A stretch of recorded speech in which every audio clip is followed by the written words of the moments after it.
Breaking the wall of global water shortage. Qualified in the Tokyo lab.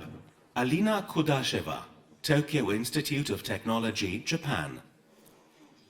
Ladies and gentlemen, today more than 1 billion of people in the world have no access to clean drinking water. Moreover, we are globally starting to face freshwater crisis because the human population is increasing and it requires a growing amount of fresh water supply. So where to get the water? Here in the picture you can see an air dehumidifier that is commonly used at home, offices, etc. Now, why not to place such a dehumidifier outdoor and extract water vapor from the air?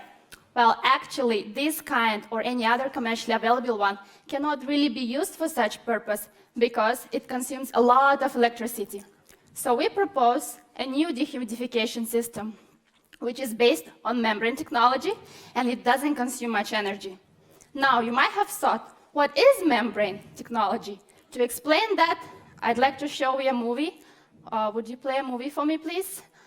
A fragment from the Harry Potter movie where the Harry with his friends went through the wall. And imagine our membrane is just like that wall, a barrier that selectively decides who can pass through and who cannot. And in this case, it did allow two withers only to go through. So our membrane is designed the way that among all the components in the air, it attracts water vapor. It allows it to pass through with the further condensation and water collection.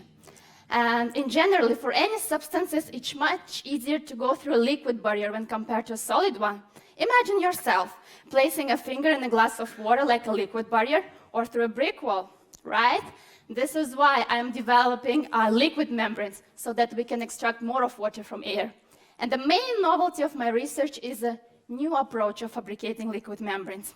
In particular, I'm using nanoparticles that has enabled me to prepare membrane as thin as 5 microns, which is 30 times thinner than a human hair. And you can imagine that the nanoparticles, the metal nanoparticles that I'm using, act as a membrane supporting material. Imagine that like these guys in the kingdom, living in their kingdom, and in order to protect kingdom from any destruction, they all the time stand each other, holding each other's hands in order to protect and ensure stability in the membrane. These nanoparticles has also enabled us to increase membrane surface area. Technically, from the size of this membrane, we've come up to this size. Questions? And so far we have been able to extract ½ liter of water per day. One question over here.